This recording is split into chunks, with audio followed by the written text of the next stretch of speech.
Hi, you guys. Sarah Picaro. Today's topic and video is going to be one that is pretty deep, pretty emotional, because it's one that's very close to my heart. It is one that, because of the experience I had with this topic in my past, it led me to being in narcissistic relationships, which brought on its whole other set of problems and circumstances and experiences in my life. So looking at that, if that's where you identify and realize that you are now in your life, maybe you just got out of a narcissistic relationship, maybe you are currently in one, you're realizing the depth of the emotional void. And that emotional void didn't just begin in that narcissistic relationship, it was there long before. So today's topic and video, we're going to get into the invisible wounds of childhood emotional abuse and neglect, because it's not just those invisible wounds that you feel that are caused by a narcissistic relationship, by an emotionally unavailable and emotionally draining, this voided relationship, this relationship that's void of any real intimacy, any real love, any real, true, genuine, authentic connection. It sucks the life out of that within yourself. And that's all to do with everything that led up to you being in that narcissistic relationship. So the topic of today's video is the invisible wounds of childhood emotional abuse and neglect, because that is most significantly what is seen in a narcissistic relationship. Physically, you can be in a relationship with that person, but emotionally feel so disconnected, so disoriented, so separate. So it's the same type of principle, the same philosophy, but now you realize you're not a child anymore. And so you think there's no way it can be connected to childhood because I'm not a child, I'm an adult. I've gotten over that stuff. That stuff's in the past. You may find the words and phrases that you use are all around understanding logically that you're no longer a child, but there's still invisible and inner unhealed wounds from that time in your life that have led to this time in your life where you have found yourself in yet another similar and familiar experience and type of relationship with the narcissist. So with the invisible wounds of childhood emotional abuse and neglect, there aren't any bruises, there aren't any black eyes, there aren't any broken bones. I did not grow up in a house that I would call an abusive household. I grew up in a household and a home that I would call normal, right? I didn't have parents who physically hurt me. I didn't have any black eyes or broken bones. There was no physical abuse or neglect. It was emotional abuse and neglect. So children who grow up in this type of environment grow up feeling normal, right? Maybe parents got separated in a divorce. Maybe parents worked a lot. Maybe parents worked a full-time job. Maybe parents were busy, but you had everything you needed. So children who grow up in this type of environment, and as adults in these types of relationships and environments, whether it's work, whether it's home, whether it's friends, whether it's families, you're not leaving those relationships or environments with bruises, black eyes, or broken bones. You don't look underfed or unkept. You look normal. You look like you've got it all together. You look like you have it all figured out. And you try and convince yourself that you do, because you can't pinpoint any logical reason why you wouldn't or why you don't. So there don't seem to be any visible signs of abuse. That's why this type of abuse is so damaging, is so painful, because there are no visible signs, because those signs are invisible. You can't clearly see them, but you can feel them. So you can't see them. And that's part of why this is so confusing and so chaotic. And that's the connection and link to cptsd, right? It's childhood post-traumatic stress disorder. It's complex post-traumatic stress disorder. It's chaotic. It's confusing. Whatever you want to implement for that C that makes you go, oh yeah, it is chaotic, confusing, it is complex, it is connected to my childhood.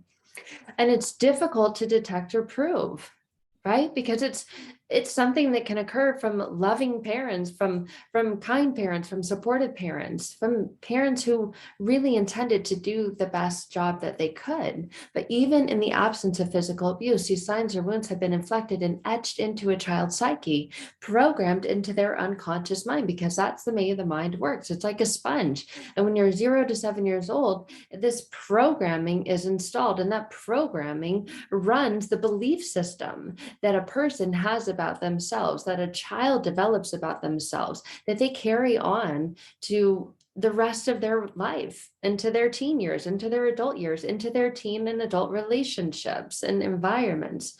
So what is childhood emotional abuse and neglect? Well, emotionally abused children are belittled, they're intimidated, they're demeaned, they're scared, they're humiliated, and it's not always by the parents.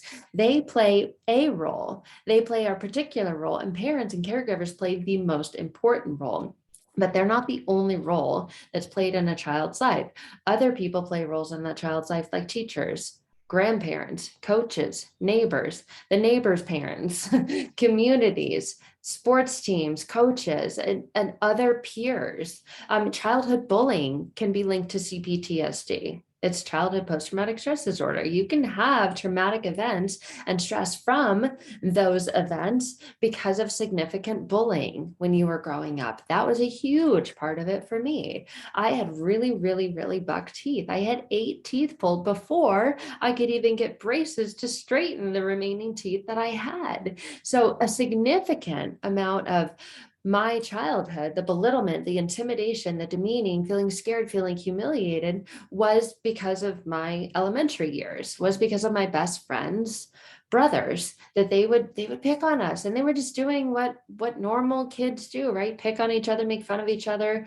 But when it crosses this line and this threshold and it becomes really significant, it becomes internally and emotionally damaging, imprinted on your unconscious mind programming and the beliefs that you have about yourself. So I grew up never feeling that I was pretty enough, never feeling smart enough, never feeling good enough, always comparing myself to the smarter, prettier girls in my grade and my class, always wanting to be like them, always feeling that I fell short and I was not as good as them. I didn't have all the popular clothes, right? So I got caught in junior high shoplifting, trying to steal for popular name brand clothes so that I could wear them to school and feel cooler, feel that I fit in, feel that I belonged.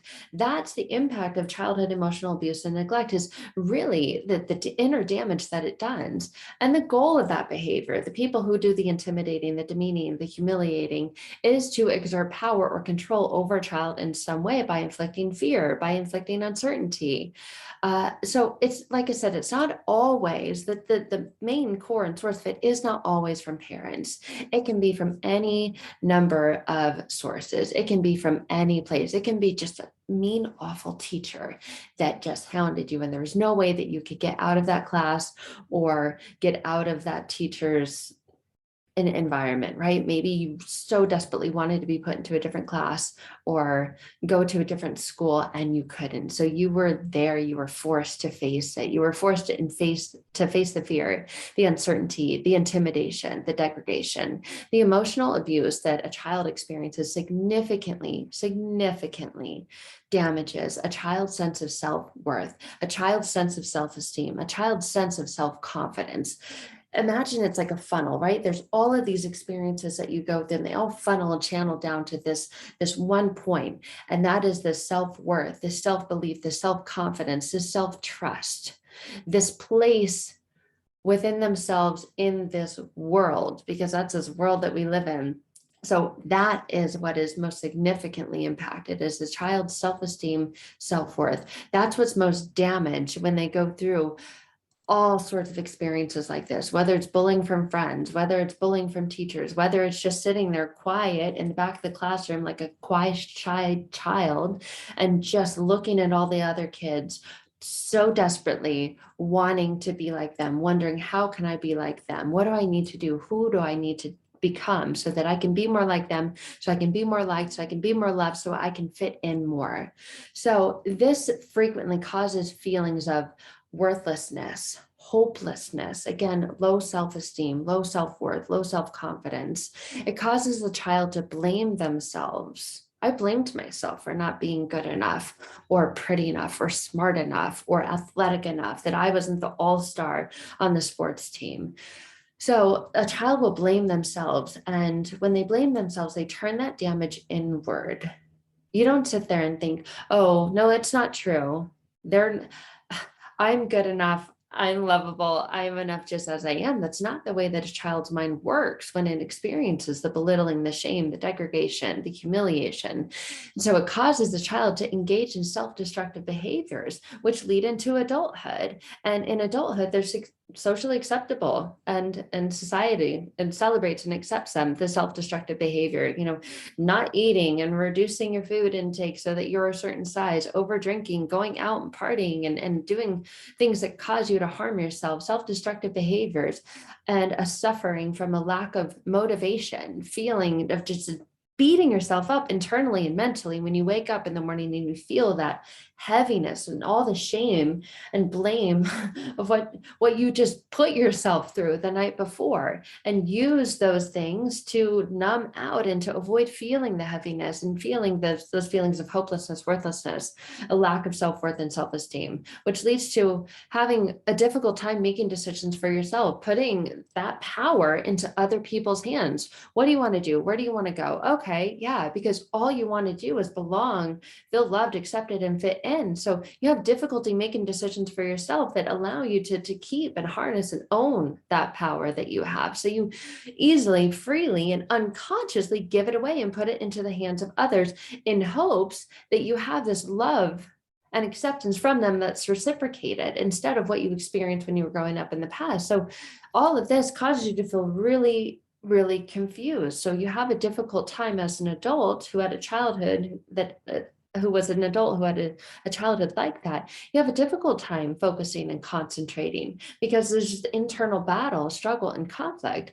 And emotionally abused or emotionally neglected children can and often do suffer from depression and anxiety because of all of this. So let's get into what this is, right? Emotionally neglected and abused children are not physically harmed often. They're not beaten up, they're not underfed, they're often not sexually abused. But the emotionally neglected child is screamed at, is belittled, is told, go to your room. They're often, sometimes that's the case, but they're often even not experiencing that. They're often just very, very subtly ignored. And you're seeing this more and more, especially with the generation that's growing up with access to more technology and the ability to just numb out on their phones, and parents numbing out on their phones and wanting that love and that connection and that attention from their parents, but not getting it. So it's often not something that's easily pinpointed or detected. It's often frequently very subtle, where the child is just ignored constantly. And at first glance, right, the situation may not seem to be especially bad if you're ignored because the parent's busy, right? They've got stuff to do around the house. And so on the outside looking in, the appearance may look like a healthy, happy family where all the child's basic needs are met and even exceeded. There's a spoiled child, right? You get what you ask for, you get everything you want. I do everything for you. What more do you want? And the child feels ignored, but the child feels emotionally ignored. There's no emotional connection. There's no emotional bond with the people that they look up to. So there's really no authentic engagement between the parent and the child. Yeah, here you go. Now go. So a child often, when they experience emotional abuse and neglect, simply put, feels ignored. So that's why it's an invisible wound, because how can you visibly say, oh, no, you're not, I'm not ignoring you, right? Emotional neglect can take many, many forms, from unrealistically high expectations and the child not meeting those unrealistically high expectations. That's why oftentimes people who grew up in an emotionally unavailable or neglectful or abusive home, a childhood home, often end up being very successful, having successful, I'm going to put that in quotations, careers, end up making a lot of money, end up going to school, having multiple degrees, because they really had this programmed in their mind that that was a way to get love, that was a way to get connection, that was a way to get recognition from their parents, who set those super high expectations, but never felt that the parent even listened to them and really invested in them to find out what is it that they liked when they were a child. They expected this person to become a doctor, a lawyer, for example. So that was the expectation that was set. And yeah, you don't need emotions for that, because that's not what you're doing. So the child grew up really not feeling connected emotionally to their parents, but wanting to meet that parent's expectations, to feel that emotional connection, to have the parent say, I'm proud of you, you're doing a great job, look at you, right? And to feel a sense of belonging to the family unit, but didn't grow up with a parent actively listening to them, grew up with a parent who was not emotionally in tune with them, grew up not sharing this giving and this receiving of love and affection. So little children, young children who are emotionally neglected, they may show symptoms of failure to thrive. They may not be thriving in a school environment. They may not be thriving because emotionally their needs are not met.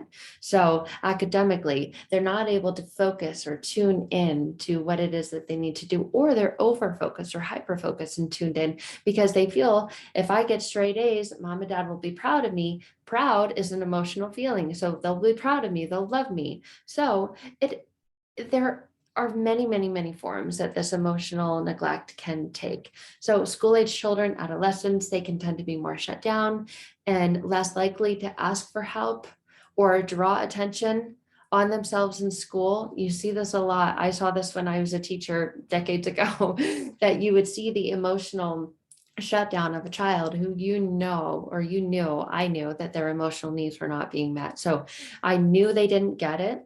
I would walk over and I would see that they hadn't done any of their homework. They just were sitting there and they weren't raising their hand. They weren't engaging. They weren't activating the resource to ask for help. They didn't feel confident in asking for help because then they would feel that all the other kids already knew that they didn't get it. So they felt reserved, quiet, shy, shut down. And this was shown in school. And oftentimes teachers will just pass the kid, right? Because they're a trouble kid. They're not easy to have in class. So teachers will just pass them, or they don't want to deal with the parents. There's no engagement with them. So this child may appear independent, may appear that they are self-sufficient, self-reliant, that they've got it all together, that they can handle it, that they can take care of themselves. And oftentimes this is what's relayed from the parent in that type of environment to the teacher. No, they're good, they got it, right?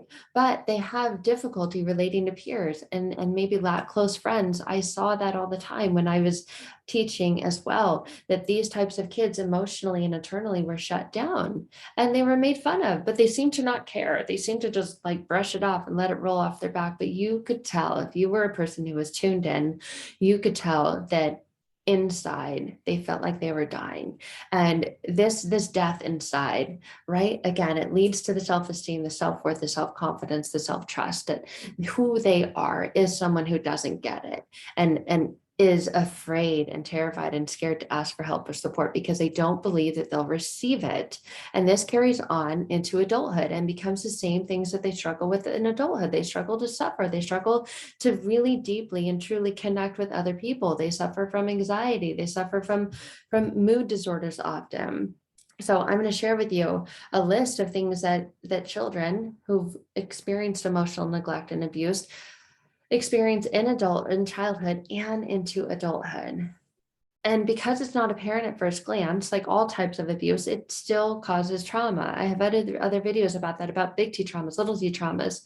And maybe you're familiar with the signs and symptoms of PTSD and cptsd, also known as childhood trauma. So these are much more than just one event or a single event. It's a series, a number of prolonged events by caregivers, by parents, by your friends, siblings, by teachers, by coaches. It's all of it. It's the entire gamut of it.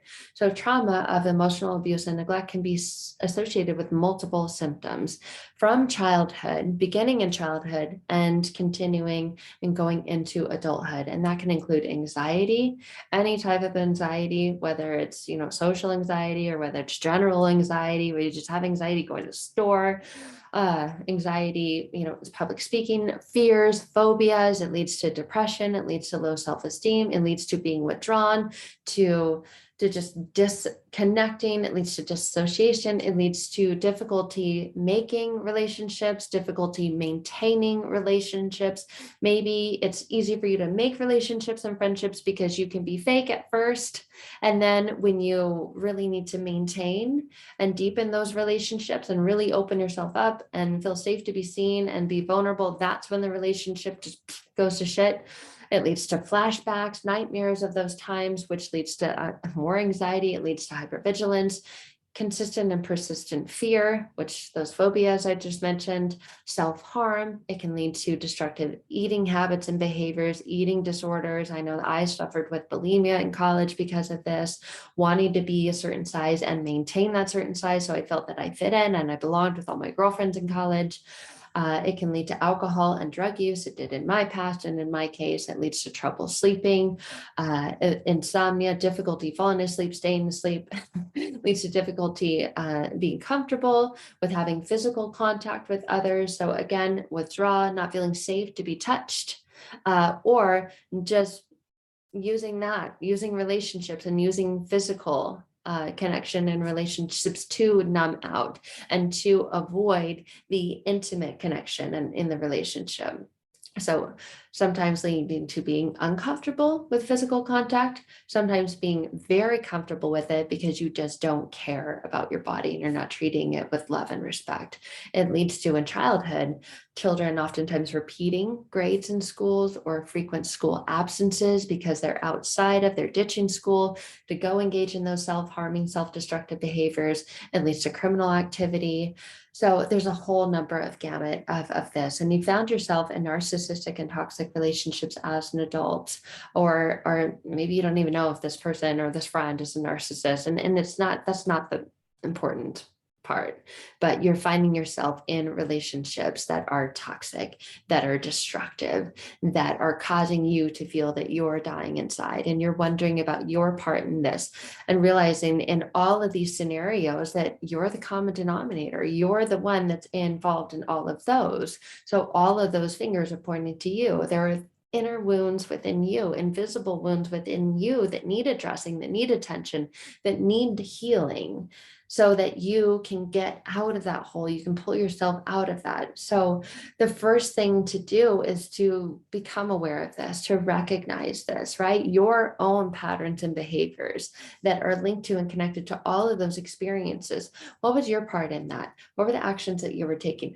What were you feeling about yourself? And getting to the very core and root of what you believed about yourself. And then getting to that place where you can reprogram, rewire, shift, and change the beliefs that you have about yourself, those ones that were installed and programmed in childhood, so that you can get into a space where you stop blaming yourself, where you stop engaging in those self-harming, self-destructive behaviors, so that you can remove yourself from the people who also act like that. If you're a sum of the 5 people that you're closest to, and your 5 closest people or persons in your life are those that have those types of behaviors, trusting yourself to remove yourself from that environment, from that situation. And again, learning to trust, not just trust others, because you're never going to trust another more than you trust yourself. So healing those inner emotional wounds, healing from that neglectful past, and learning to really trust yourself, learning to reconnect with yourself, to re-engage, to realign, learning and trusting it's safe, and you're not selfish. You're not a bitch to put yourself on your to-do list, to make yourself and your self-care a priority, to put yourself first, to remove all the stories that go in your mind about you're selfish, who do you think you are to put yourself first? Because oftentimes emotionally abused and neglected children become people pleasers. They become the codependents. They become the fixers because they just want that. They're holding on to this tiny thread of hope that they will have this loving, feel good connection with this person, that love that they so easily give will be reciprocated. But oftentimes they find themselves in relationships with takers, and they become the givers, and they give everything they have until they have no more to give. And then they find themselves pouring from an empty cup, because in situations where love was conditional, you may always feel the need to prove your value. If that's the programming that your inner mind is running off of, you feel this need to prove your value, to prove that you're worthy of being loved, to prove that you're worthy of that salary, whatever it is. And even when you get it, even when you obtain it, even when you achieve it, you still feel that you don't deserve it and that you're not good enough. So making that time, creating that time, allowing that time for you to connect with your true core inner self, and to remove and reprogram, reshift, rewire that inner programming, so that you would stop taking care of everyone else before yourself, and you begin to put yourself at the top of your list so that you make time for your needs, and you trust and know that your needs are as equally as important as everyone else's needs that you serve. Because generally, people who grow up in an emotionally neglectful and abusive childhood and environment tend to put themselves down here and everyone else up here. They put everyone else up on this pedestal, so they feel run down, they feel drained, exhausted, because they've spent a lifetime of feeling that they're down here and wanting and doing everything in their personal power to strive to achieve to be up here where they perceive that everyone else is. So healing from childhood emotional neglect and abuse is imperative. It is so important. There's no time like the present. So making that time for yourself to know, and even if you don't believe that it's possible, but to go for it, right? And this is the journey that I take people on, using transformational healing, allowing you to connect with your unconscious mind, with those inner beliefs that were programmed, installed, and established in your childhood that led to this adulthood, your adult life, this life that you're living today, so that you can live that life that you deserve, that you desire, without the feelings of heaviness, without the feelings of shame and guilt and lack of self-worth and self-trust, to truly and easily reclaim that and live in that and live in your own power, so that you stop opening up your hand and giving it away, and then wondering why you feel so all the time, and why you find yourself in those really toxic relationships, beginning with the relationship with you have with yourself. If that's where you're at and you're realizing, wow, yeah, that was the type of childhood that I had too. What do I do about it? I don't know where to begin. I don't know how to fix it. Just know that you are listening to this video for a reason, whatever it was, right? That brought us into this space where we've connected, and finding this message where you are, whoever you are, wherever you are, that this message is finding you where you are, to let you know that life doesn't have to be this way. It wasn't actually meant to be that way, and it no longer needs to be that way. I'd love to talk to you more about transformational healing. I'd love to give you more information about transforming your past pain to present power, a powerful, powerful program that takes you on this journey. If you want to go on a self-guided journey, we've got that available as well. Either way, I hope that this resonates with you and finds you where you are, and at least anything gives you that hope that there is change, that there is life after this, right? There is life and light through the end of that tunnel, and love to guide you on the journey of getting through that tunnel with ease and with grace. So you can find more information in the description below the video and the links there, and I look forward to connecting with you soon. Until next time, take care.